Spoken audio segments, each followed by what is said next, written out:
sir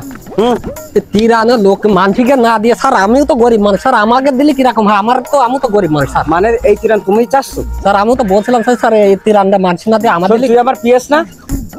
তোর এই অসময়ে রিটায়ার করে দিতে তুই ক টাকা নিবি সত্যি কথা বল দিন আর আমি রিটায়ার করবো না আবার টাকা বোকটা বের করতে একটা থাপড়ে তুই যদি আমার হইতি রে ও সুন্দরী আমি হইতাম তোর বুকেতে জড়াইয়া তোরে এ মুরব্বি কি এনার দিবা নাকি স্যার এই নারী দিয়া যায় মনে আছে খুব গরিব মানুষ তালিকায় আসতো ও চাচা চাচা জি বাপু এই আমার একটু কথা ছিল শোনেন আমরা এই যে এলাকায় তো পানি বৃষ্টি হয়ে বন্যা টন্যা হয়ে মানুষজন খুব ক্ষতি হয়েছে নাকি হ্যাঁ কিছু রে বাবু ঘর এই জন্য আমরা এসেছি আমরা একটা সংগঠন থেকে সংস্থা থেকে এসেছি আমরা আপনার জন্য কিছু ত্রাণ নিয়ে এসেছি বুঝলেন চাচা আচ্ছা বাবার বলে না আমার কিছু নেই গো আমি গেছে বাবা থামা থামা মানুষের কান্না দেখলে আমার আবার কান্না বেরিয়ে যায় ফাঁস করে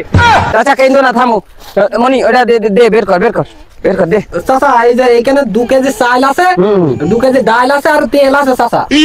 এখন এই আমরা যে সংস্থা থেকে আসেছি চাচা এই ভালো করে বুঝিয়ে কও স্যার একটু বুঝাই কইছি স্যার না ঠিক আছে কও বলছি স্যার এই চাচা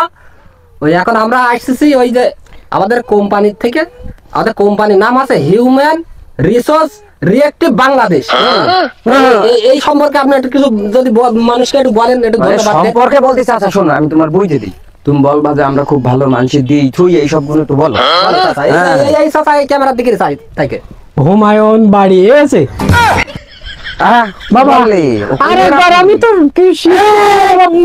ভালো করে বুঝিয়ে দে ভালো করে বুঝা আছে কি চাচা ওইটা হবে না হিউম্যান রিসোর্স রিঅ্যাক্টিভ বাংলাদেশ হ্যাঁ এইটাই বলেন চাচা আপনি ঘুরে ফিরে ওইটাই বলেন আপনি হুমায়ুন বাড়ি আবার হুমায়ুন গেল কেন তুই কোনে এসেছিস তিরান দিতি হুমায়ুন তুই আগে তো শিখে পড়ে নিবি না এটা তো আমাদের একটা প্রচার পাগল কোম্পানির আমাদের একটা প্রচার এটা তুই লাস্ট চান্সটা দে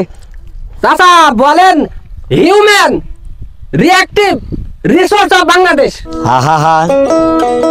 চাচা তুমি একবার একটুখানি করে চেষ্টা করো দেখো হবে না একটুখানি করো একটুখানি হুমায়ুন রকেটে বাড়ি আছে